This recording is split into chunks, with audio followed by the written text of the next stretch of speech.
Welcome to the Terrible Podcast with your hosts from SteelersDepot.com, where you can find all your latest and greatest Steelers news. It's Dave Bryan and Alex Kozora, always lit, talking Steelers. And now, here's Dave and Alex.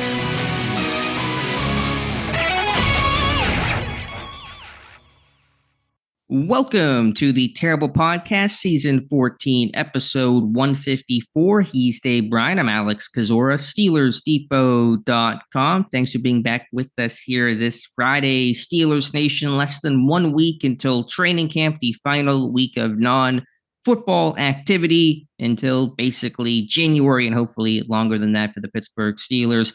Glad to be back. Thank you to Joe Clark and Ross McCorkle for filling in for myself on Tuesday. And that was a really fun show you guys all had. So, Dave, happy and glad to be back in the saddle with you. Oh, yeah, absolutely. Glad to have you back. We've got actually some fun things to talk about today, but I've got to know how much of that time on that day off on Tuesday did you spend playing the college football 25? Dave, we are turning Boston College into a dynasty. We're working on it. We're 3-0 right now. We just had an upset win over Missouri, so things are looking pretty good for the Eagles. How is it? Are you enjoying the game? I see a lot of people, obviously, on Twitter, football Twitter, talking about it. Is it meeting expectations? I think it's surpassing. I think there was a lot of hype and it's met the hype. It's a lot of fun, not a perfect game. It certainly has a lot, its fair share of issues and things to work on, but kicking is now difficult. I made a 51-yarder last night and I was fist pumping in the air to nobody in my house because it is a challenge. And so, it's a good game. All right. Good to hear. Glad you had some time off, got some other errands run. And let's see, we actually have some real kind of news to talk about today. So why don't you kind of key everybody up to tell them what the Steelers have done?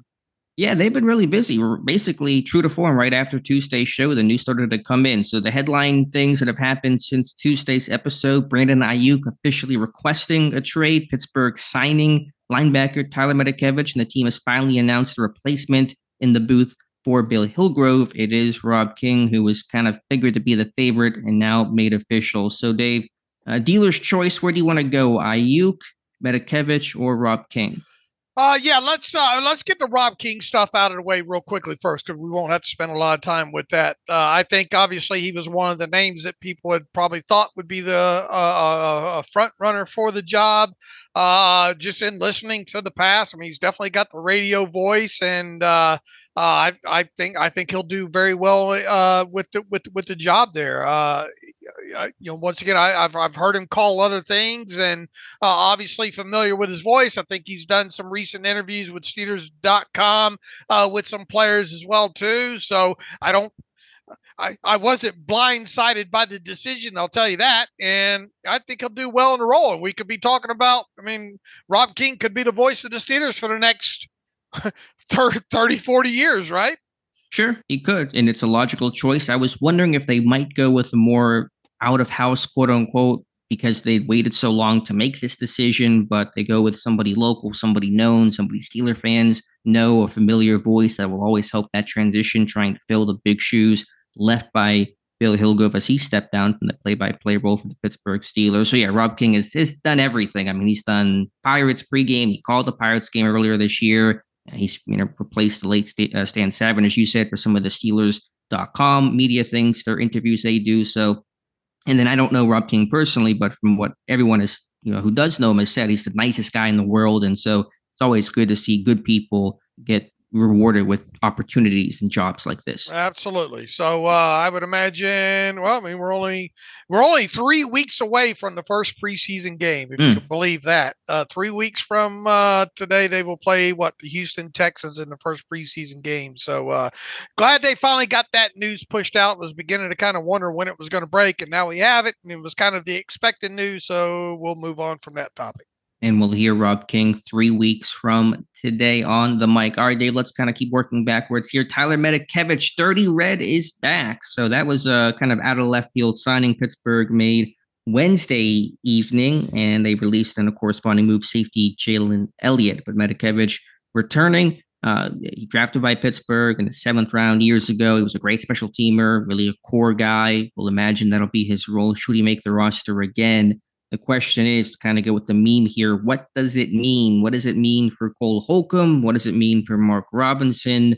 I think we might have potentially slightly differing takes on the consequence of this, but your thoughts on the signing of Matakevich? I think this should probably take up the most time on this show. We're going to let's beat this horse so bad that people get tired of us talking about Tyler Matakevich in one episode here.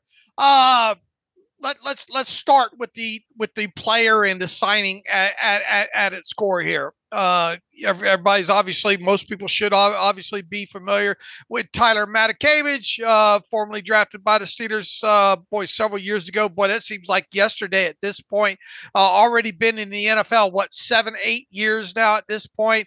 Late round guy out of Temple, was primarily a special teams demon with the Steelers. Obviously left to go to the Buffalo Bills a couple years ago and's been with them, been a special teams demon with them. I think he played all of 17 defensive snaps with the Buffalo Bills last year, and I think a handful of those even came against the Steelers in the playoff game due to I think didn't they have an injury in that game or two in that game at off the ball linebacker there, but obviously Tyler Matakevich has hung around the NFL to his credit because of his ability to play on special teams. That's it. That's the story when it comes to him. Now, he can give you snaps, on the defensive side of football if you need them in an emergency, but almost just like with Miles Killebrew, you really want to stay away from having him get on the field to play a lot of defensive snaps. In fact, I would be more apt, depending on what you're expecting from the other team. Obviously, if the other team is going to run the football, or if you think that they're going to run the football against you, Tyler Matakevich is a downhill player. That's always kind of what he's been in the NFL. If you're in a situation where you need an emergency linebacker, and yes, I know Miles Killebrew is a safety, but he did previously play some linebacker. I think when he was a member of the Detroit Lions there. So he's a guy that's been around the Steelers defense long enough that, he should know positionally, at least, how to treat that position. If you had a passing situation and you're all out of linebackers on a team and you're expecting a heavy passing game, I think I'd be more apt to put Miles Killebrew on the field. But at its core, Tyler Matakevich is a downhill, off the ball inside linebacker. Once again, he has made his mark in the NFL as a special teams demon. I mean, you're talking about a guy here who has, just in regular season play alone since 2016, 2,564 special team snaps. And once again, that's regular season, I believe only. I mean, if you add in, the amount of playoff stuff, I mean, it obviously grows longer than that. As far as defensive snaps played, 283 regular season defensive snaps for him over the course of, once again, 8 seasons there. So not on the field a bunch there during the regular season last year. It shows 16 for him. In 2023, he had 3.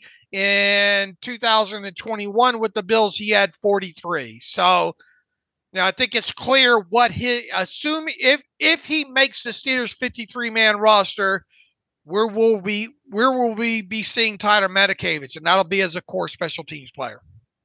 Right. He's logged over 300 snaps on special teams essentially every single year. Just pulling up the data right now. Since 2016, of non-kickers and punters, although I think he still got him beat, but Matakevich has the 3rd most special team snaps played in the NFL over that time frame. Second on that list is Miles Killebrew. Mm-hmm. Only ahead of them is Justin Bethel, who was most known with the Cardinals. Matakevich, 2,564 special teams snaps. That's even more than the great Matthew Slater of the Patriots, who just retired. So yeah, that's going to be his role, assuming he makes the team. And obviously, given the kickoff rule changes and the potential increase in returns and the need of these guys to be able to prevent potential big plays in the return game. You guys talked about that on the Tuesday show a little bit, similar to the Cordell Patterson signing on the other end in terms of stopping returns, as opposed to Patterson hopefully generating big returns. This seems to be the reason for the signing. Okay, yeah, agreed. Now, luckily, it's been several hours now since that signing happened, so we've had plenty of time to give thought to why the signing happened. And I think within this show, I think you can look at this at several different angles, if you will. First and foremost, I was a bit. I mean, that signing came out of nowhere, right? Right. You could first start with the fact or with the speculation that, all right, camp's about here. They had been looking to hopefully maybe sign Tyler Matakevich for most of the offseason. They were only going to do so at a minimum veteran benefit contract price. Tyler Matakevich and his agent maybe said, hold that thought. Let's get closer to training camp. And if nothing materializes, maybe I'll sign that deal. Maybe that's the way it went down. Maybe this has been in the works since since the draft per se. We obviously don't know for sure. The second way you can potentially look at this is, look at Cole Holcomb's situation. And, I think Omar Khan said several weeks ago that Cole Holcomb was going to have a meeting again with the team doctors to see where his progress was. Even though Mike Tomlin kind of painted a rosier picture about where he thought Holcomb might be come the start of training camp and being ready to go, Omar Khan kind of left it more open-ended, saying, basically, obviously, we don't know for sure if that's the case. Obviously, the hope is that he would be ready to go here. That's first and foremost, I think, where you got to look at this signing. Now, the fact that and once again, we are going to analyze this like it's Patrick Queen being signed, because there's just nothing else to look like. We are going to overanalyze the living snot out of this. Because what else are we going to do on this Friday? And it's kind of what we do around here, in general. Right. Aren't you glad I used snot instead of the other word? But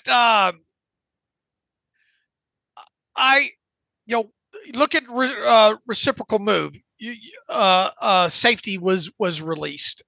If you had more confidence maybe in the health of Cole Holcomb at this point, might you have released that other backup inside linebacker on the roster if indeed this had been in the works for a while and you're thinking, okay, yeah, we've been working on Tyler Matakevich all offseason to agree to this veteran benefit contract.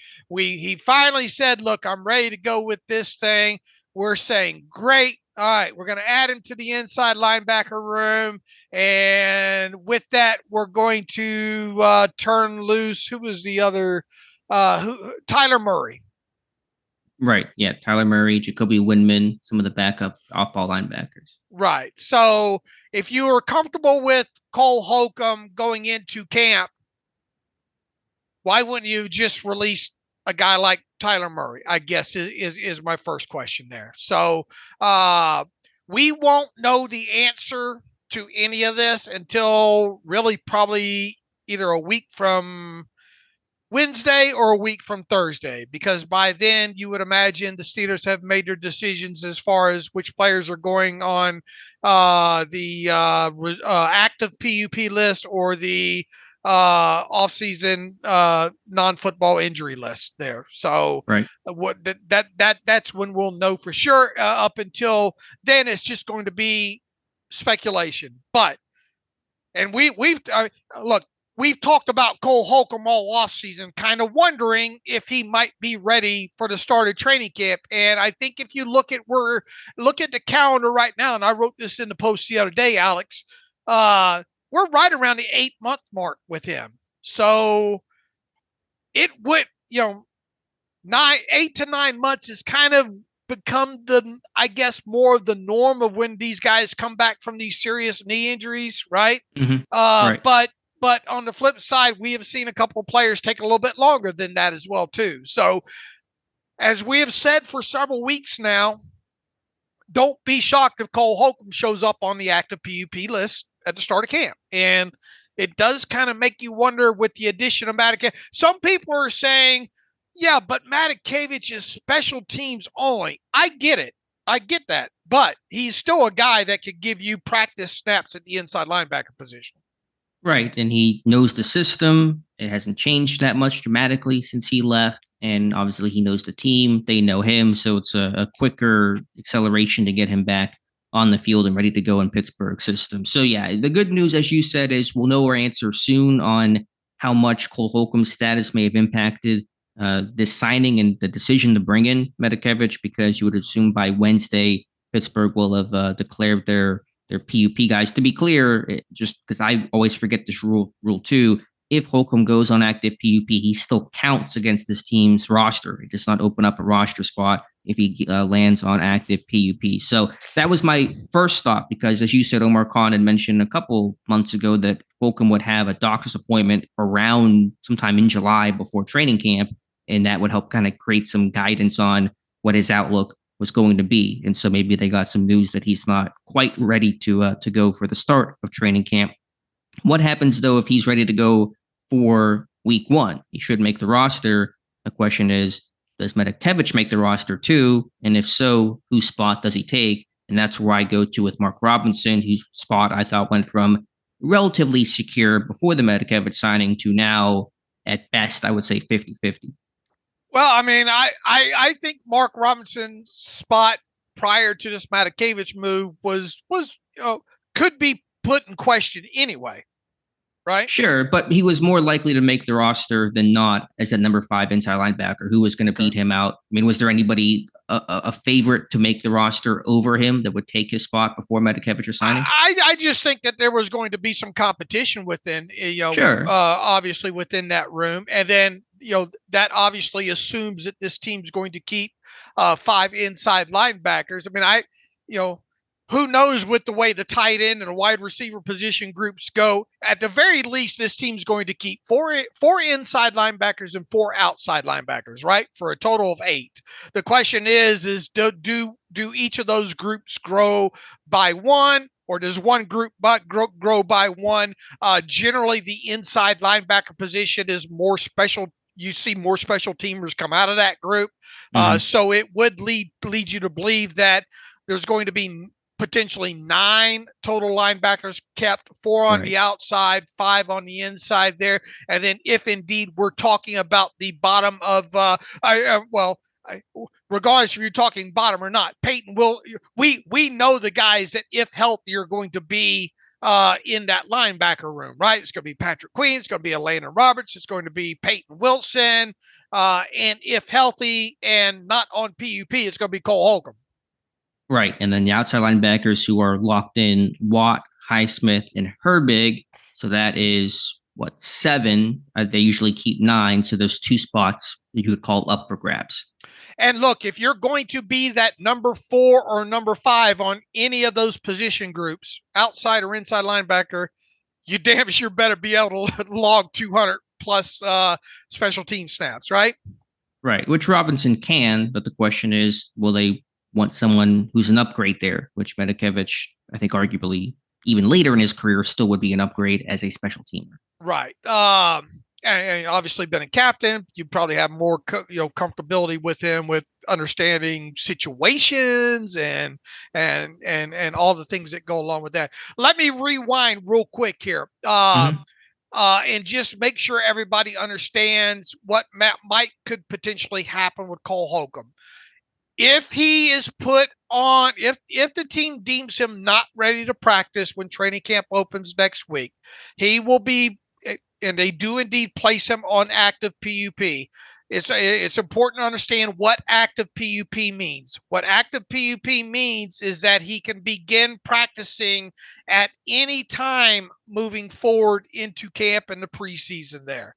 Once the team says, okay, he's ready to go, and they pull him off of active PUP and allow him to begin practicing, he can no longer go back to any PUP list, active or reserve. All right. And that goes really the same with anybody that shows up at training camp.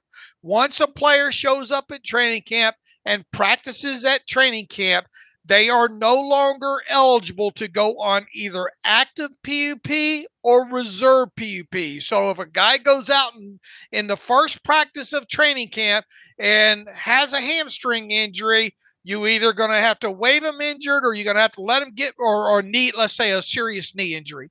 You're either going to have to waive him injured, or you're going to have to go ahead and put him on IR or something along those lines.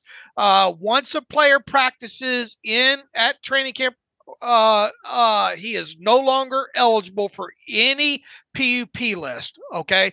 And that has to start right at the start of training camp, obviously, because practices take place right after the start of, right after the guys report here. Now, let's assume Cole Holcomb goes on the active PUP list to start training camp and is unable to do anything all of training camp and all of preseason. Well, then he becomes eligible for week 1 to be moved to the reserve PUP list. Okay. And at that point, if he goes to reserve PUP, he would no longer count against the initial 53-man roster. However, he must then miss at least the first 4 weeks of the NFL season being on the reserve PUP list. The only way you can qualify to go on the reserve PUP list come week 1 of the regular season is to have had been on the active PUP list. So we go over this every year at this time of the year because people tend to forget what the rules are here moving forward. So what we're waiting on now to see come, and it's not just Holcomb either, but it's the non-football injury list as well too. Sometimes the team shows up at training camp and you get a surprise or two. All of Mika Fitzpatrick a couple years ago went on the non-football injury list. Sometimes you get guys that, I didn't expect him to show up on active PUP to start training camp. But that's why it's so important that first. Now, several teams around the league identify who these players are going to be several days before camp starts. All right, we're already seeing that around the league.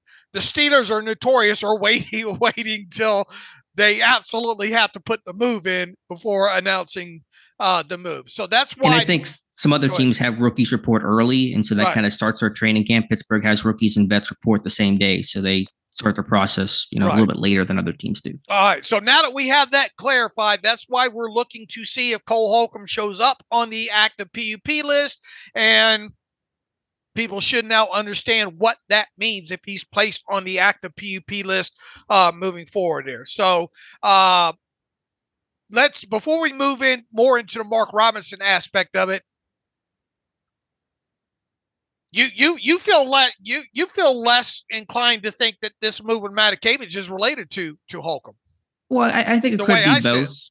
I think it could be both. When I first reacted to the news, my original tweet said, Holcomb, did he get maybe some discouraging news from the doctor, because we knew his doctor's appointment was sometime in July. But I think about it's partly maybe that, but also how does the week 1, how does the initial 53-man roster look? If Holcomb can at least get healthy enough and avoid IR or reserve PUP, if he starts active PUP, what does the week 1 roster look like? That's kind of where, to me, that was the more down the road, but more maybe impactful thing about Mark Robinson. Could he be on his way out? Because we know he was already going to be the number 5 inside linebacker at best after, signing Patrick Queen, after drafting Peyton Wilson. And this team has always had some level of distrust in Mark Robinson. And now they bring in a trusted name in Tyler Matakevich, who's got a proven special teams background. Is that going to squeeze Mark Robinson? So I just kind of had a bit more of a down the road thought to maybe a larger impact when it comes to final cut downs. What's that commercial with the little girl that kind of shrugs and says, "Why not both?" You know? Yeah, there's probably, you're probably right. Probably there's an impact here for both. Right. I just thought of a question to ask you while you were just talking there. At knowing what you know about both these players, Tyler Matakevich and Mark Robinson, at this point, if you, God forbid, you got into a game late, and Lord knows we saw what this happened to this team with inside linebacker injuries last year, right? And hopefully I'm just throwing out a huge hypothetical, and normally we don't deal in hypotheticals, but once again, I told everybody you're gonna be so tired of talking about the fifth inside linebacker spot today. We're probably going to get comments saying, "Christ, move on! You've run this into the ground already." All begging for Aiyuk news. Talk about Aiyuk, please. Anything. Just beat that horse again. Don't care. Go back to Alex talking about college football. 25. Gladly. If you had your druthers of who you'd want to roll out there on the field in a defensive situation, would it be Tyler Matakevich or Mark Robinson? I've been impressed with Robinson when he's been on the field, but I know there's something there, and it's probably just some sort of ability to make the play calls. To answer that question would be basically, is Robinson or Matakevich having to be the guy and make play calls and run kind of the defensive scheme? And if they are, then I want Matakevich out there. If not, if it's kind of, someone else is healthy, available, Patrick Queen, Green Dot guy, whoever, then I want Robinson out there. But the issue with Robinson seems to be some level of not trusting him to fully grasp the playbook or the calls or run the show in the middle. So kind of depends on the situation. All right. You one up me there because you drilled it down even further there. Shame on me for not pre-drilling it down for you. Let's say there's two linebackers on the field and he doesn't, neither one of those have to wear the green dot. And I want Robinson. I do as well too.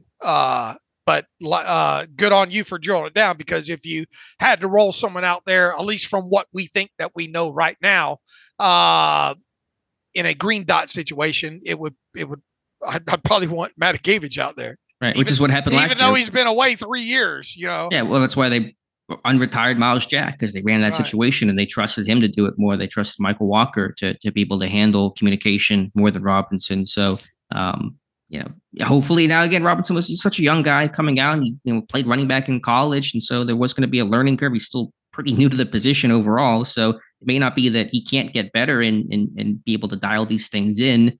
But the team, was obviously, they found every other guy to play over Mark Robinson last year, and that speaks to some level of concern about his ability to do the job. And I think physically, he's got the skill set to at least play downhill and thump against the run. So it speaks to some other concern about the football IQ side of things.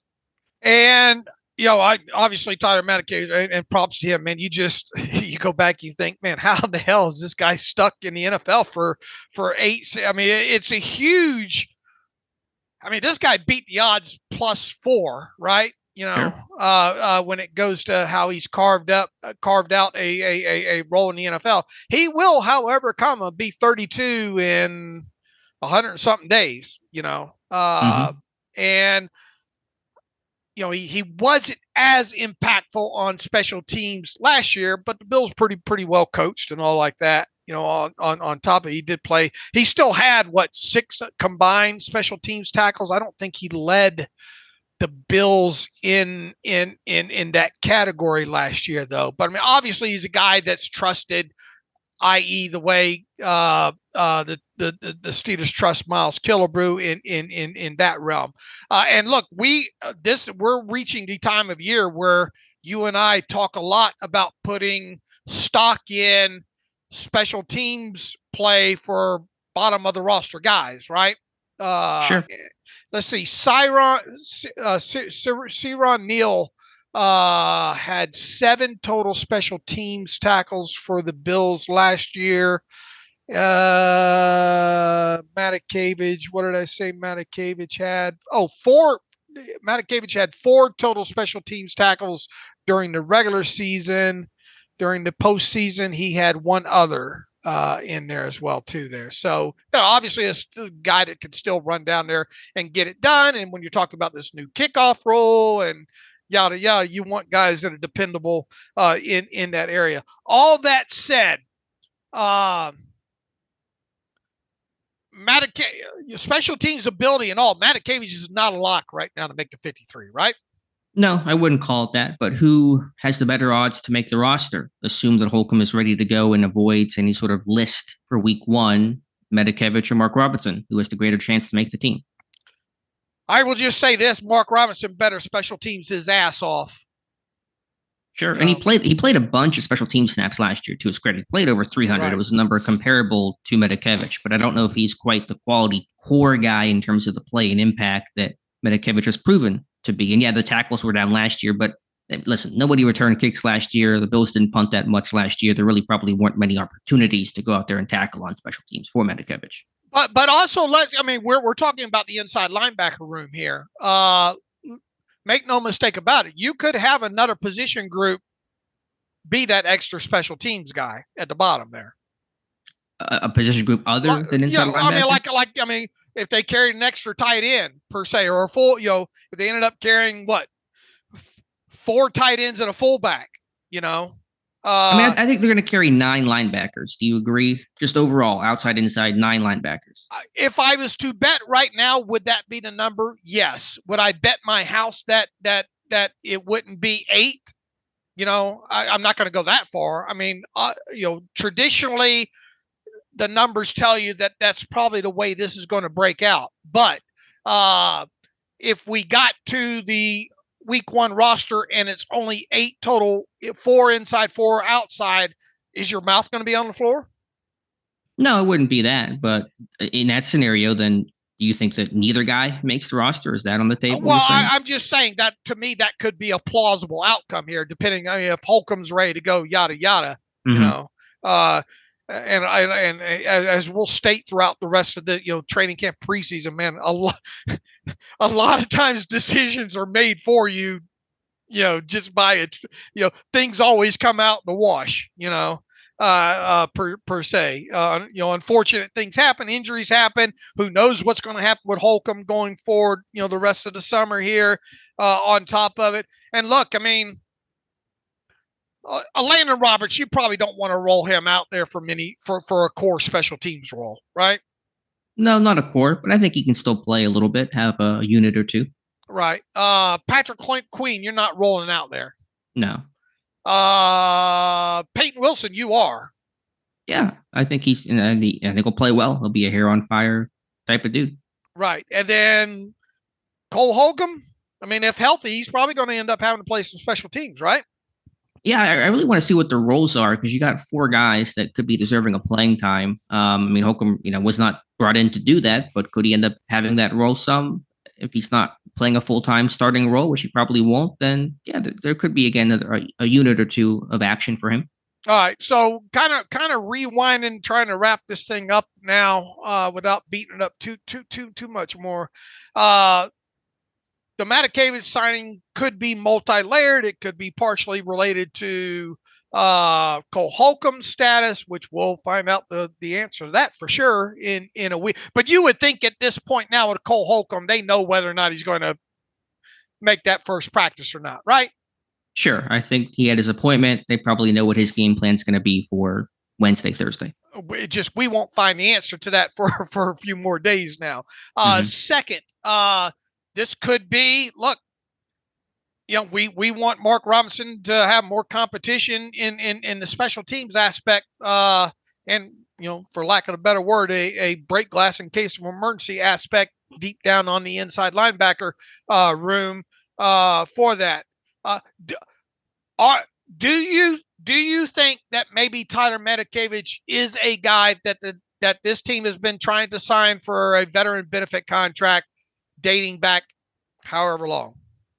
I don't know if this has been a months-long process. There might have been maybe communication early in free agency, and Matakevich wanted to wait and weigh options. He's a veteran who probably wasn't dying to go play in OTAs and minicamp and probably wanted to wait his turn. And then you get kind of the July vacation. Things are pretty quiet. Get ready for training camp. Matakevich wants to be in a camp. Pittsburgh says, okay, let's get this deal done. So I don't know. My guess is this thing kind of came together pretty quickly last couple of days. All right. If Cole Holcomb goes on active PUP next week, how will you view the Matakevich signing? That's interesting. I mean, it certainly would be one reason for it. My point is to not say that Matakevich wasn't signed in no relation to Cole Holcomb's status, but what happens? You get in the weekend of training camp, Holcomb's on active PUP, he gets activated, he's now practicing. To me, the bigger question is, okay, how does the roster look from there? Right. The Holcomb active PUP, it's an important point, but it is, to me, a little more procedural. I'm more curious in terms of what the impact's going to be on the week 1 53-man roster and who makes it and does not make it at inside linebacker. Will you be surprised if they gave Tyler Matakevich any kind of, because it could, for it to qualify to be a veteran benefit contract, he can have a signing bonus up to $167,500, I believe. Now I think if you look back, what was it? Trying to go from memory here. I don't have my spreadsheet up. Michael Pruitt, I believe, has a $50,000 roster bonus, I think, that he can earn if he's on the roster week 1. Could, I guess what I'm getting at is, and it's such a small amount, but when you count every penny like I do, we talk about it. Do you think Tyler Matakevich received any kind of either A, signing bonus, or B, week 1 roster bonus? Yeah, I think he did. I don't know if it was the full amount of what it could be, but there's probably something in there.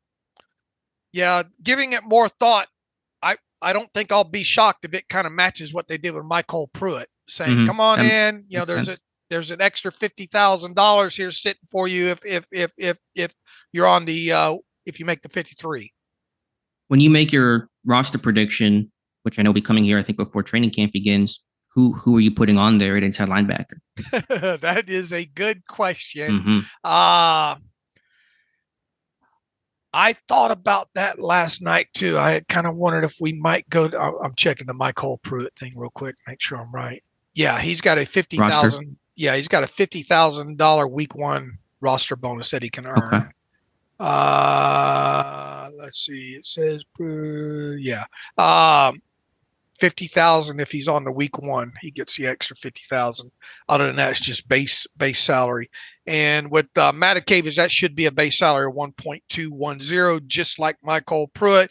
And his cap number should be, what did I say? 900. If it should be a veteran benefit contract, so it should be, I think, 975,000 should be his cap number.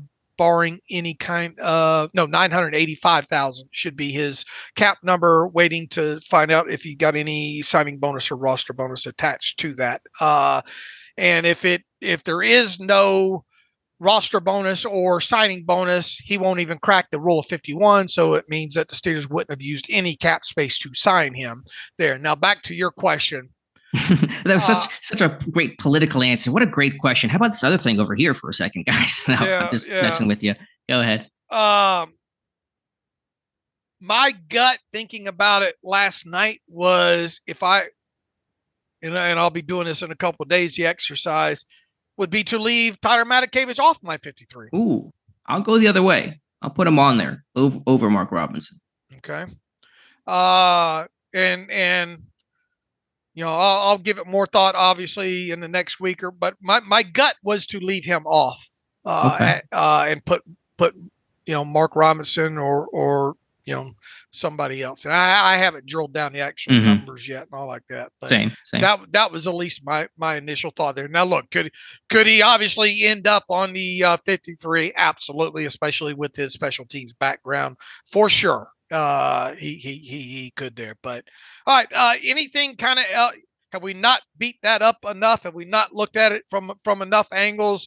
I mean, here we are in mid-July, less than a week out from training camp, talking about a guy that was just a veteran special teamer that was just signed back to the roster here.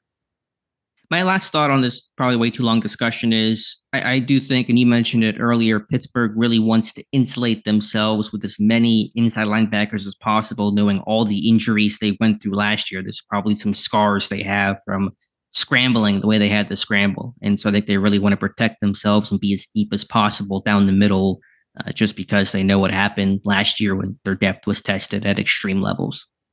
Now, here's the thing, too. I believe if Matakevich makes the 53-man roster week one, is on it, I think his salary becomes fully guaranteed, too. He's a vested veteran. So that's something else to kind of consider in this, whereas Mark Robinson would not be fully guaranteed. So it gives you the ability to play him off and on the roster, I think, if you needed to.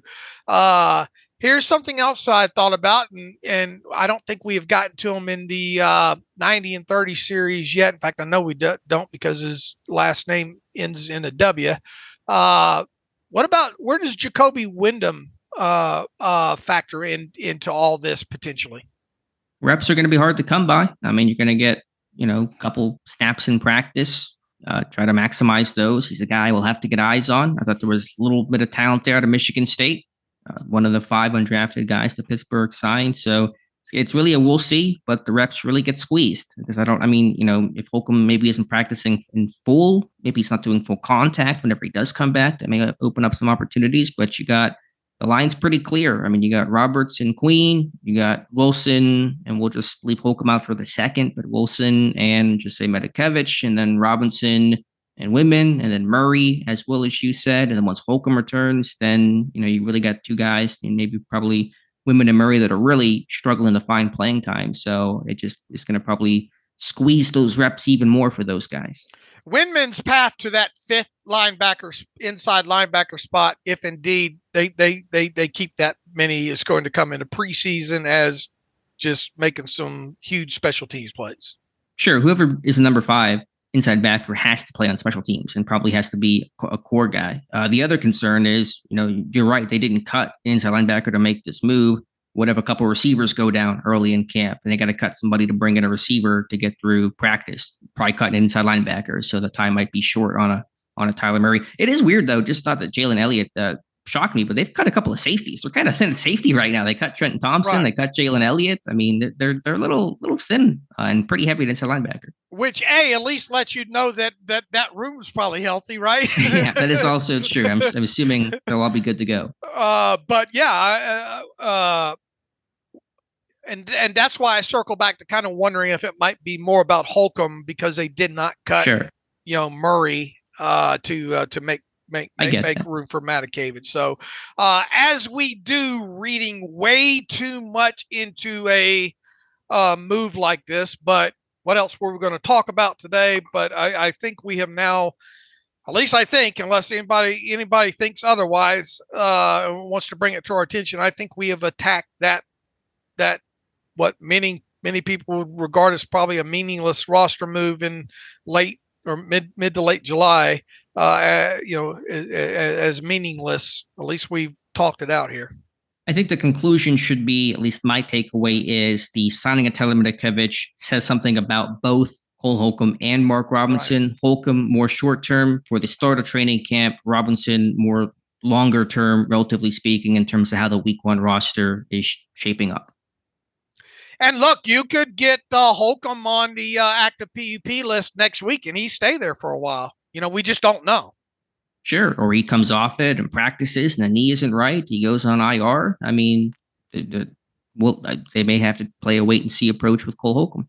All right, so that the next thing related to all this moving forward from the Matakevich signing is waiting to see what happens with Holcomb next week, which we should know on Wednesday. All right, Dave, out of the frying pan into the fire of deadbeat topics, but we'll talk about Brandon Aiyuk, and there is some news here shortly after the Tuesday show. Brandon Aiyuk officially requesting a trade from the San Francisco 49ers after contract talks have stalled, and he's not getting the money that he wants in a red hot and heated up wide receiver market. So this means he's coming to Pittsburgh, just a matter of when. What uniform number will he wear? Right, Dave? This is a done deal. He's out of San Francisco. Is that the takeaway? Whoa. Wait Slow me down. Slow me down. Slow down here. Slow down. And I know you're just being funny there. About 8.5 minutes approximately after that news broke, I looked at the calendar Deadest time of the year. That was the day of the All-Star game, which was Tuesday. What if you looked in the agent playbook related to players not happy with their contract situation? What perfect timing on these, not just on the NFL calendar, but the sports calendar, to come out and say, my client's fed up, does not like the negotiations, he wants to be traded. That is what was my, like I said, about 8.5 minute takeaway after that news broke there. This to me seems like just, I would not be surprised if his agent had it in Google Keep and Google Calendar. Note to self, this morning, Tuesday, whatever date, July, whatever date it was, announced that Brandon Aiyuk wants to be traded. Yeah, it's probably like pickup, dry cleaning, right. Announced trade request, something like that. Maybe not in that order, but yeah. To be honest, this feels like posturing on their side. Mm-hmm. It feels like the reports to come out not too long after that, the 49ers reportedly have received, inquiries about Brandon Aiyuk, and they remain adamant that they're not going to trade him. And all teams generally say we're not going to trade the player until they trade the player. Sure. So posturing on their side there as well too. Make no mistake about it here, though, the 49ers own all the leverage here regarding Brandon Aiyuk. You're not talking about a situation with a guy on a tag that has not signed a tag. They picked up his 5th-year option, which means he's under contract for this year as it sits right now. If they deem that they want to play this out further, they could see what he wants to do at the start of training camp. He is subject to fines, all like that, if he does not show up. Now, he could obviously get into camp and hold one of those newfangled hold-ins, which I would not be surprised happens there. I don't think the actual declaration of Brandon Aiyuk wanting to be traded is anything more than that. In the heart of hearts, I still believe Brandon Aiyuk wants to get a deal done for what he believes his market value to be with the 49ers. I believe the 49ers would like to get a deal done with Brandon Aiyuk here.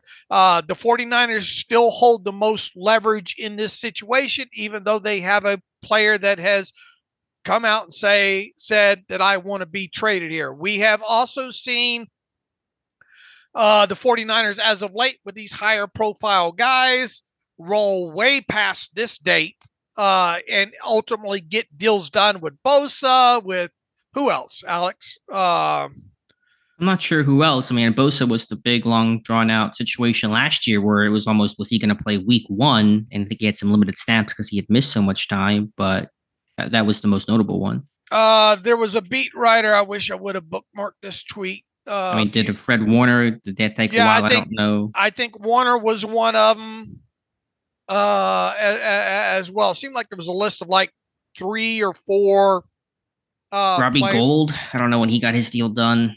Yeah, maybe it was a contract issue there. Maybe that was one of them as well too. But I all those dates were later, in the summer past the middle of July that they ended up getting deals done on, and that stuck out to me. Nothing changes when it comes to the Steelers here. You still have to give up compensation to get them, whatever that might look like. You still have the cash involved. You still have the contract involved that you'd have to get done with them. It brings me back to my original long-standing thought on this. The act of actually trading for Brandon Aiyuk, assuming it's not outlandish as far as compensation, would not be the big story when it comes to the Pittsburgh Steelers. The big story, should anything like this go down, would be the actual giving him a contract anywhere close to the $30 million, which would result more, depending on what the final number is, result in him being the highest paid player under contract. That would be what none of Brandon Aiyuk saying I want to be traded has changed anything of what it would look like on the back end if a deal went down. The way the Washington Commanders have been talked about through all this, and him having a relationship with Jaden Daniels and yada yada, even though the odds have come out and put the Steelers as, I believe, the favorite, quote unquote, betting odds to land Brandon Aiyuk, I would still deem the Washington Commanders as more the favorite, assuming he even got traded at all, to be that team.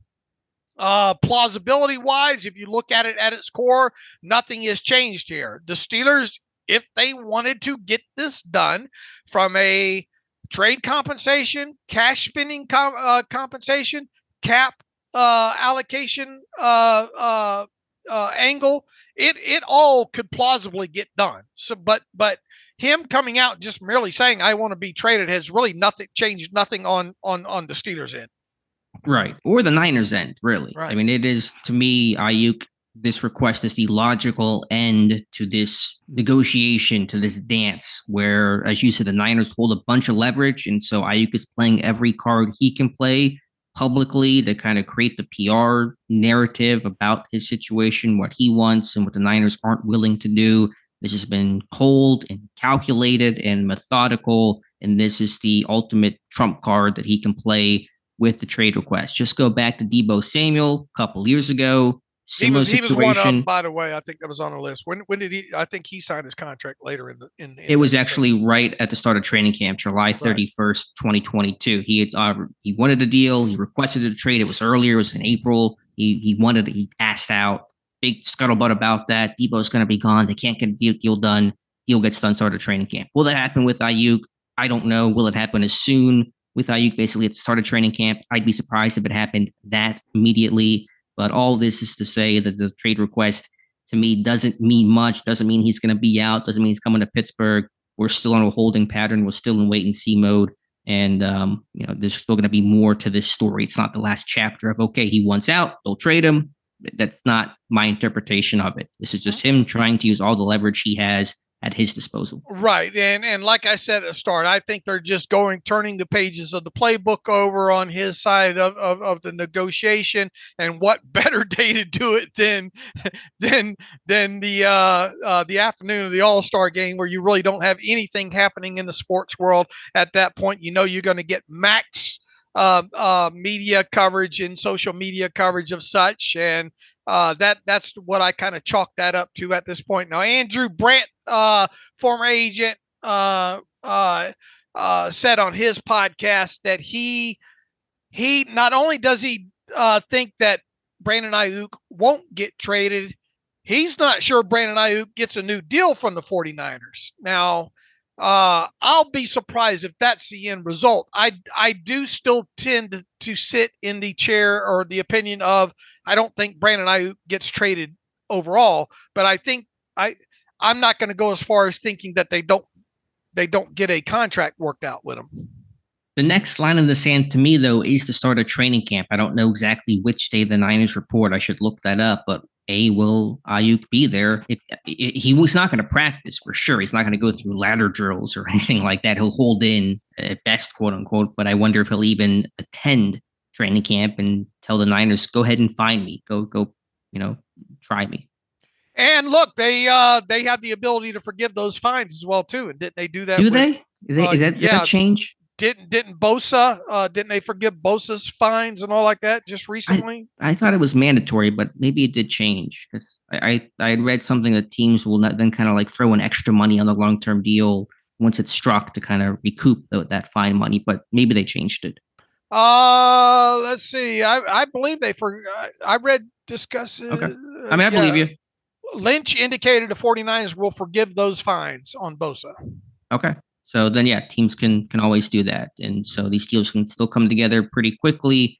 When do the Niners report for training camp? Let's find out the first day they show up. I don't know the exact date. The website is being very vague about when that actually starts. July 25th, it looks like, is the first open practice. I don't know if they practice beforehand, though. Looks like players are due to report 2 days earlier on the 23rd. July 23rd, rookie. Wait. The 16th for rookies, 23rd for vets. Okay. All right. Okay, so that's going to be, what date on the calendar is that next week? The 23rd is going to be Tuesday. Okay. One day before Pittsburgh. All right. But, I mean, whether he does or doesn't really doesn't impact the Steelers, obviously. But it will be just interesting to see how he handles the negotiations on his side. If I were him, and look, I obviously, not an agent and don't deal with that stuff, I would show up, but I just wouldn't do anything. Sure. He certainly won't do anything if he does attend. I know actual holdouts are very rare and he would be subject to fines, but I'm kind of thinking he won't show up at all at this point and dare the Niners to fine him.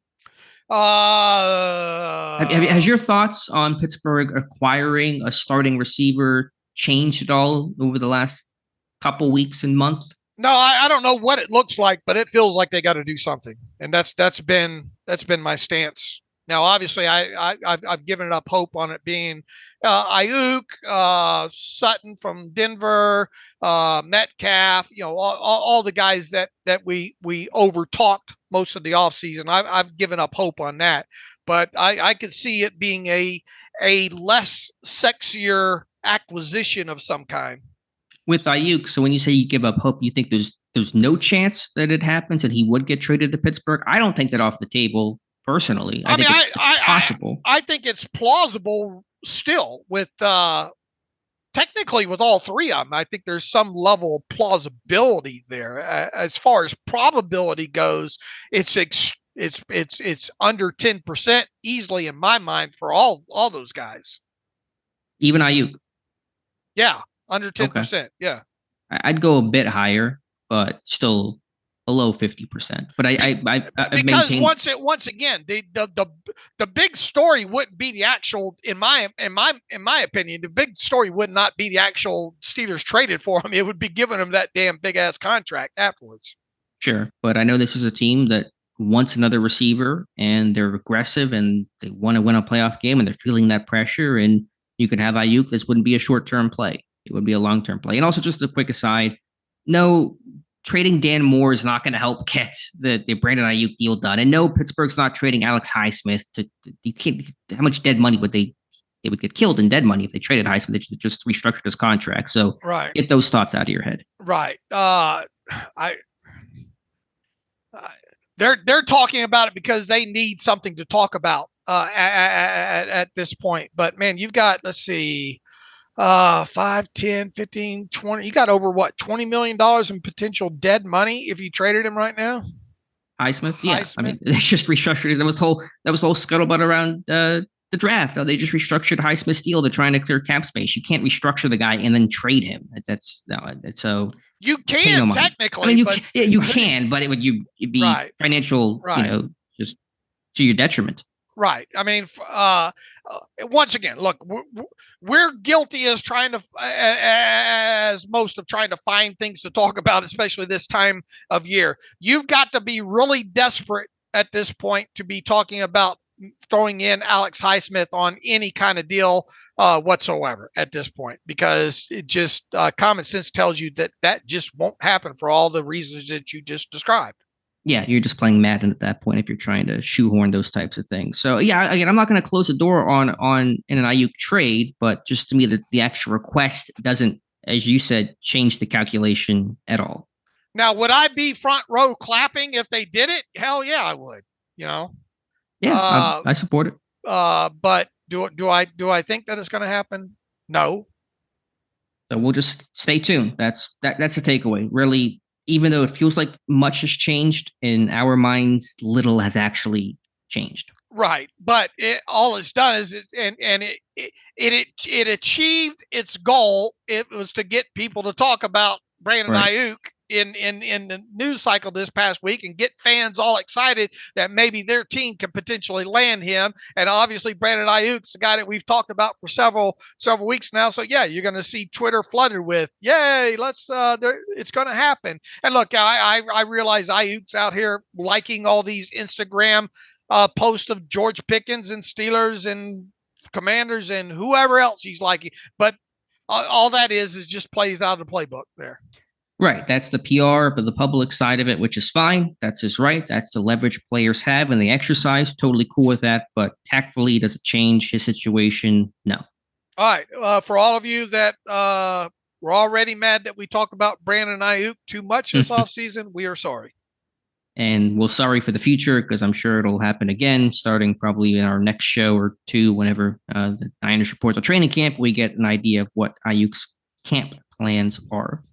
All right, Dave. Where to from here? Some Steelers stuff. The Steelers have added 2 coaches for at least training camp through the Bill Walsh Fellowship Program. That was designed to help minority coaches get some NFL experience. We know 2 names the team has added. That is Gregory Bowser II. He is the assistant defensive line coach at Missouri Southern, played his college ball at McNeese State. And the team has also brought on wide receivers coach Bam Bryant, who is the wide receivers coach at Mississippi Gulf Coast Community College. And so those guys, I mean, the program varies a bit here. In past years, Pittsburgh has had guys come in for OTAs and spring workouts. This seems to be more for training camp, but these guys will probably be here for 2 or 3 weeks of camp and probably then go back to their colleges after.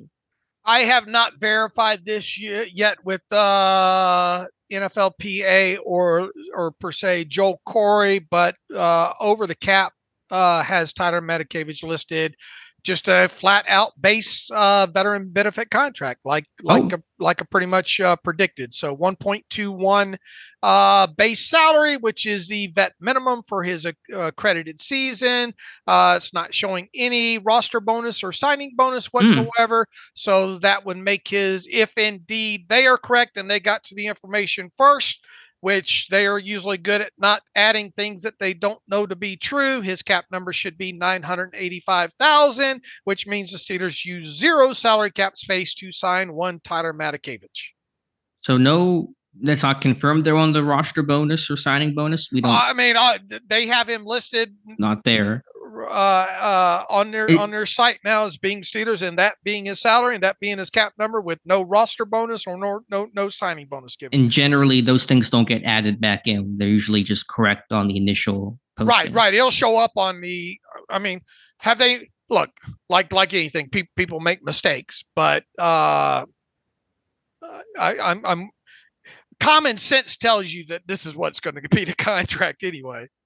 Sure. But the roster bonus or the signing bonus is a little notable. We were just discussing, do you think he got something or didn't get something? If there's not anything there, then there's literally no financial ties to him, as minor as a $50,000 signing a roster bonus would be, which is at least semi-notable. Right. All right. Good information there. So we'll see if Pittsburgh is hiring anyone else for the Bill Walsh Fellowship Program, but I think those are going to be the 2 names to help assist the team during training camp. Do you remember how many of those kind of coaches they normally have in there? 2, 3, 4? Yeah, it varies. And sometimes they're in different stages of the off season. Sometimes you get a guy for the first 2 weeks of OTAs, and the guy will come in for the 2 weeks after, and those types of things. It's generally, I would say, around 3 to maybe 3 coaches per year. But again, the NFL gives teams latitude to set up the program the way they want to. Okay. All right. Where to from here? Tell the people about all those guys getting together out in California. Was that it might have been San Diego where those guys were at. I'm not for sure, but I know it was out in California out there. Yeah, I don't know exactly where. I know Russell Wilson had been working out at UCLA, but this didn't seem to be at UCLA's field. But several Steelers getting together, 9 in total. It was all the quarterbacks. It was Russell Wilson and Justin Fields, who I presume helped put this workout together. Also quarterbacks Kyle Allen and rookie John Rice Plumlee attending. Bunch of wide receivers showing up. That's Roman Wilson, Van Jefferson, Calvin Austin, Marquez Callaway, and also Connor Hayward attending. So 9 Steelers in total getting in some quality work before reporting to training camp. And a little bit of news about Plumlee a few days ago. I might have missed it. What was the news on Plumlee? The UFL draft. Oh, yeah. He got drafted, the Arlington Renegades in the first round. Now he's still a Steeler. They just would now retain his rights should he, get cut and want to play in the UFL. It's like Welshoff getting drafted by the CFL. Doesn't change his status much, but he now has his rights held by a UFL team. Correct. All right. So, and do you have the question came up. I don't think it's a big deal, but I get the question. No George Pickens at this workout. Any concern, any worry about Pickens not attending? I mean, it depends on what you want the narrative to be. We don't know his schedule. I mean, he was just down there in Texas taking part of that elite practices down there, and Justin Fields was there. Maybe George is going to go, already had on his calendar to go back and work with, who was he working with? Route God, I think. Mm-hmm. Maybe he had a last minute. You just don't know. I mean, ideally, Sure. would you have liked to have seen George Pickens there? Maybe he was there and didn't get photographed. That's another aspect we don't know. But you would think he would have showed up in some of those pictures had he been there. Ideally, yes, you would have liked him there. Am I making a big deal if indeed he was not there? The answer is no. Agreed. That is probably the best answer that you could give to that question. Okay. All right, Dave, let's go through your 90 and 30 series. I don't remember where you guys left off at. We didn't cover any of them on the podcast the other day. So we left off on whoever's after Jonathan Marshall. Okay, let me, that's going to be Ryan McCollum, Mason McCormick, and Nate Meter. So McCollum, a more veteran-ish type of center. He got a cup of coffee in Detroit a few years ago on the practice squad, the last 2 years. Thought he was a sleeper I had last year as a center with some experience, but never really materialized. And he spent the year on the practice squad. So probably going to run third-string center in training camp. Yeah, that would be my guess. And, although he's spent a lot of time on the practice squad recently, I don't know that if you did keep an extra center at this point on the practice squad, he would obviously probably be the front runner. A lot, obviously, would like to have to happen for him to be on the 53-man roster. Assuming he sticks on the roster all throughout the preseason, I think he's a candidate to end up back on the practice squad, and that's really where the discussion ends with him. Yeah, that's fair overall. Mason McCormick, 4th-round pick out of South Dakota State. Mauler, athletic from a testing standpoint. First camp for him. Will he play some right guard after being really a left guard only in college, or 95% of his snaps in college came at left guard? Dave, what are you hoping to learn and hear about with McCormick in preseason and during training camp?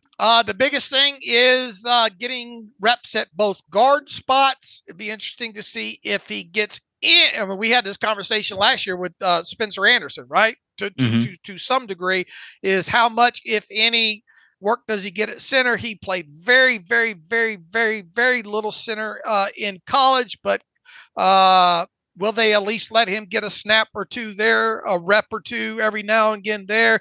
Will we see any of it in the preseason? My biggest thing that I'm looking out for is just playing both guard spots, how he performs there in training camp in the preseason, where he was drafted, excuse me, let you know that he's odds are super good that he's going to be on the 53-man roster.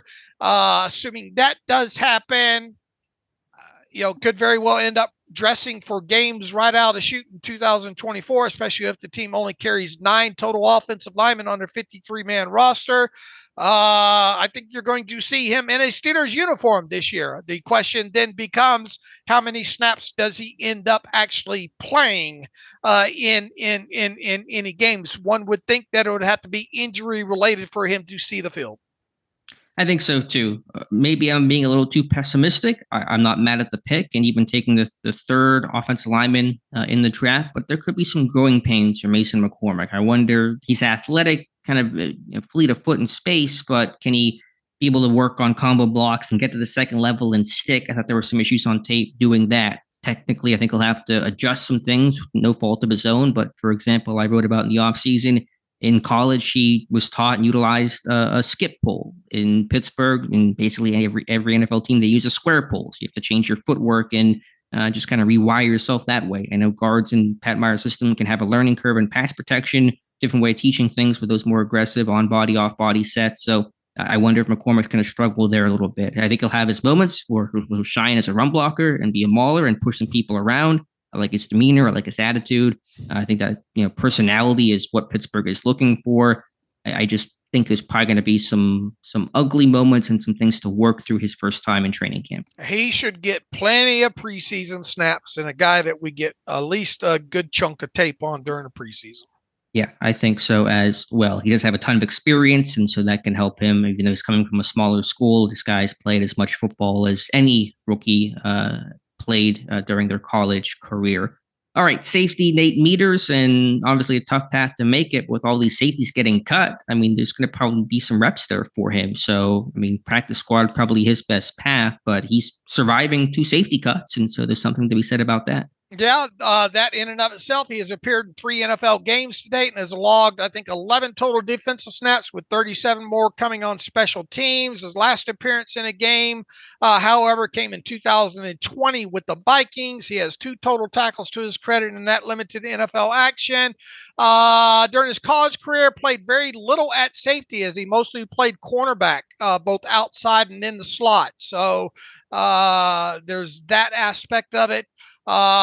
He's officially being listed as a safety with the Steelers. So, and with him playing some free safety during recent preseason action that he's had with other teams the last few years, that will probably, I'm guessing, will probably be the position he's asked to man this summer with the Steelers. He does have a little bit of slot cornerback experience in college at UCLA. At best, if he's able to stick on this roster, we're talking about a practice squad guy, though. Yeah, but there should be a pretty consistent, I think, dosage of third string safety reps. And you can probably get about, 20 per practice per day. So there's some opportunity there for him to stick. Okay. All right, moving on now to wide receiver Scotty Miller, one of the many veteran receivers signed over. Some familiarity with the Arthur Smith system. Not just the slot guys played. He actually played in some respects more outside than slot, but he is an undersized receiver, good route runner, really good speed overall. Trying to stick on this team. Yeah, he's part of that group that you kind of wondering how that part of the depth chart's going to work out there with him. Obviously, he's got played 267 offensive snaps last season, was with Arthur Smith in Atlanta, 107 more on special teams for the Falcons. He lined up outside on 124 of those plays, and in the slot, 138 plays. Last year with the Falcons, so he's obviously got the position versatility as far as that goes. Has returned some punts and kickoffs, but obviously you don't expect him to play that role probably in Pittsburgh. Can he stick? That's the big question with him. How many wide receivers does this team carry, and can Scotty Miller get himself in a position to stick at one of those positions? Yeah, again, you guys had a good discussion on Tuesday's show about who the second leading wide receiver might be, putting aside tight ends, running backs. And I was listening thinking, I really don't know. You could throw any name and you could be correct and be incorrect. It really is just let these guys go compete, work. Can you be consistent, be detail oriented? Listen to the coaching and teachings of Zach Azzani, the new receivers coach, impress him. Really be on your P's and Q's, but he's got some speed, and get this guy in space. Some of the padless practices, he may make some plays. Yeah, look, I mean, he's got a fighting chance. As do all those other guys deep, those veterans, the Quez Watkins, the Van Jeffersons. Will this get decided for them? These things have a funny way of working themselves out, is my famous term when it comes to that. But he'll definitely be in play, and it won't be a shock either way. If he makes the 53, he doesn't make the 53. Yeah, Pittsburgh's plan right now is to create a bunch of competition, and hopefully that brings out the best in the entire group and go from there. All right, Jeremiah Moon, interesting name. I think you had kind of deemed him in Tuesday's show, Dave, a sleeper of sorts. And I'm with you, a guy that we've talked about some, but I think the general fan base obviously has limited exposure to because he's not played for Pittsburgh, but big lump of clay, literally outside linebacker, huge body type. He's strong, he's long. I think he can play against the run. Has to really refine his pass rush technique and find a go-to move and just be stronger as a pass rusher. But his special teams value, his size, physicality will fit in well in Pittsburgh. If you're talking about guys deep on this roster that I'm excited to, I already know a fair amount about him, looking to learn more about him the rest of this summer. If you're to build a small list of those players on the back end that potentially have legitimate shots at roster spots that you should be excited to hear Alex's training camp reports on and watch during the preseason, Jeremiah Moon definitely fits that category. I thought it was a shrewd move on the Steelers' part. I've said that several times from the moment that they claimed him off waivers from the Baltimore Ravens. Obviously, he has NFL playing experience, played on the outside, got all the measurables you look for. He's got the special teams experience. I like his chances of making the 53-man roster. I think if you were to build a bubble, he would be inside it right now as the number 4 outside linebacker. Doesn't mean he can't be overtaken, but he is a guy that I'm interested to watch and learn more about throughout the rest of the summer. Same here. I think special teams, that's where he excelled last year. Only appeared in 8 games against Baltimore, but had a couple of forced fumbles, including the one on Gunnar Olszewski in that Week 5 game against Baltimore that Pittsburgh played. So I think he'll make the team at worst as a number 4, but if he can be more than that, and he'll play even number 4 as a linebacker, gets, 8 snaps a game defensively typically. Can he really refine his technique as a pass rusher? If he can do that, then you might really have something not just as a teamer, but as an outside linebacker defender as well. Yeah, look, you could have your linebacker room sewed up for the next several years if he pans out. And even inside too, if Peyton Wilson pans out, you got Queen there. You're basically not touching those positions for a couple of years. Right. Agreed. Dan Moore Jr., last one on this edition of the list that you had written up here, and probably less so to say about his actual play, but more about where he'll play and how much right tackle work he'll get. I think he'll get some. He did get some right tackle work last year, and we get another offensive tackle in the mix. He should, he should be asked to play right tackle a fair amount, but I don't know exactly how they're still going to distribute snaps between Jones and Fautanu and Dan Moore Jr. I probably could have not done the 200 something words on Dan Moore in my 90 and 30 and just put Dan Moore week 1 ? And people would be able to read enough into that to know what the conversation is on Dan Moore the rest of the summer. And that's the big question. Where and what is he come week 1 of the regular season? Is he the starting left tackle? Is he the starting right tackle? Is he the top swing tackle off the bench? And, I bucked this more earlier on in the offseason, but there is a level of plausibility that he goes the Kevin Dotson route late this summer. And what I mean by that is obviously get traded. But obviously a lot of that would be related to Dylan Cook, who, by the way, Alex Kozora has a great film room up on the site this morning, which I advise everybody to check out. If Fautanu has a great camp and takes over, that right tackle spot, Broderick Jones goes to the left tackle, and Dylan Cook has a great training camp and preseason, the rest of your room stays healthy, yada yada. Maybe you get in a situation where you can dump that Dan Moore salary to somebody else. How do you evaluate Moore the player as a tackle? I know a lot of the fan base has soured on him. The team has always seemed to be pretty high on his play, beating out Broderick Jones last year. How quality of an actual, even just left tackle, you think Dan Moore is? I think he's average. I think he's upgradable. That's how I would define him. I like that. He is upgradable. Can you win games with Dan Moore playing, let's say, left tackle? The answer is yes. Would he, though, potentially be the weakest offensive line of your 5? Yes. That's where I'm at on Dan Moore in a nutshell. He is upgradable.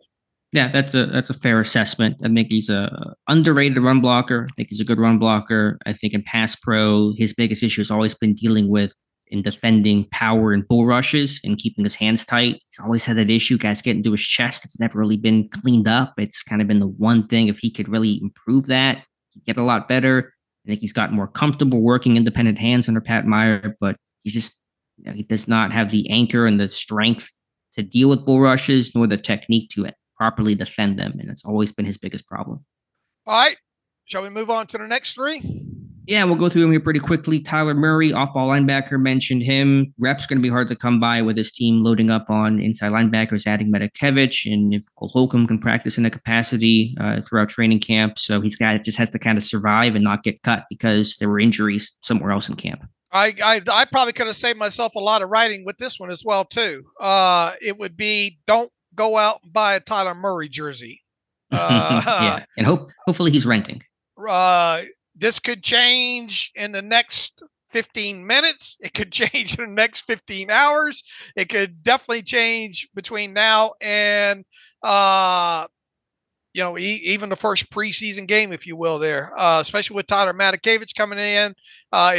Whenever Holcomb's deemed ready to go, he's probably going to be on the bottom of that list, even behind Jacoby Wyndham, of if you need a roster spot and an inside linebacker has to go, Tyler Murray might be the first name on that list right now. Yeah, whatever reps he does get in camp, he has to maximize. There are only going to be a couple of them, you would assume. So he's got to find a way to just get noticed somehow. Mm-hmm. All right, Larry Ogunjobi, a guy I've kind of been souring on. I mean, he's not terrible. He's inconsistent. I think his game runs hot and cold for the salary he's making. Not that it's an incredible sum of money, but for Pittsburgh, it's relatively highly paid. The pass rush has to be more evident than where it's been. Absolutely. We've got to see more of Larry Ogunjobi and more like the 2001 version. I don't think he'll ever get back to that again, but we just got to see him, just all around play better, be a little bit more impactful than he has been so far during his career. At the very least, he should probably have, I want to see 5 sacks out of him, Alex, in addition to showing better overall play against the run. If he can accomplish both those things, it'll be hard to not allow him to play out the final year of his contract in 2025. He's playing in 2024 for that 2025 year. Mm-hmm.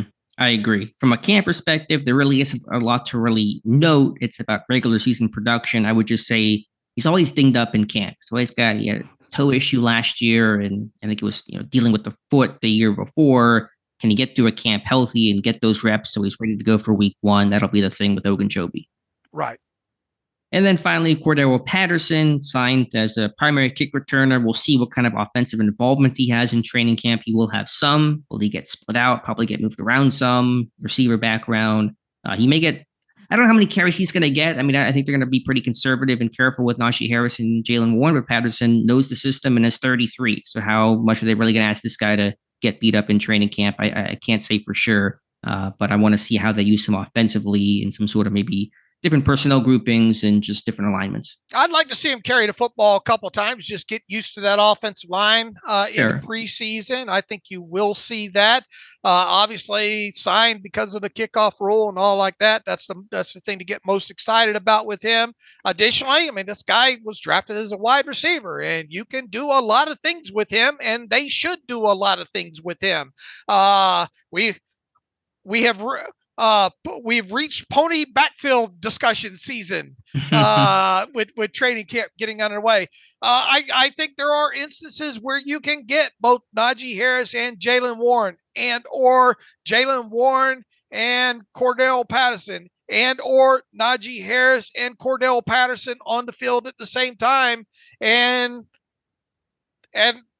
take advantage of some defenses that way. I think they should. We should see an uptick of whatever that, and the uptick doesn't have to be much to be more, right? But if this guy's going to be on your team, and knowing his ability, even at his age, to make plays and move him around, they should take advantage of that to some degree. What that number looks like, I have no earthly idea, but all I'm saying is it should be some.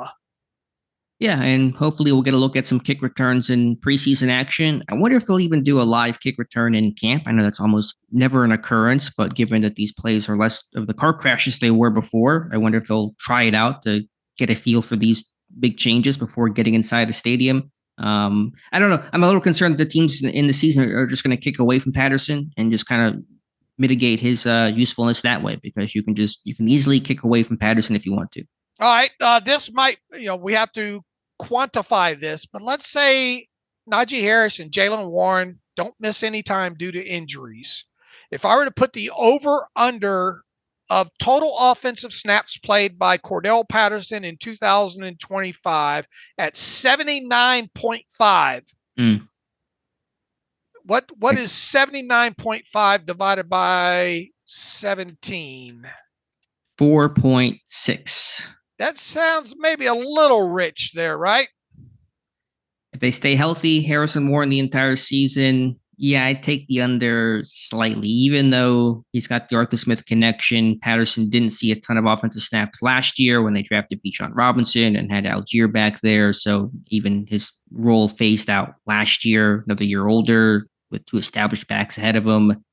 I'd probably say around, 50, 60 offensive snaps in that scenario. Okay, so if I put it at 42.5, you take the over there. I guess if I put it at 48.5, it might get some action on both sides then, huh? Yeah, I think it'll be, again, if they stay healthy, 50, 60 snaps is my guess. Obviously, you don't want to get into a situation where Cordell Patterson's your every down back, right? Sure. And if that happens, we got big problems. All right. That should all right, Dave, probably good discussion on him. Yeah, probably a good time to pause there. Any reader emails? I have to get out of here in 1 second. I have an insurance agent coming. Big fun in my house today. But any pressing emails to get to?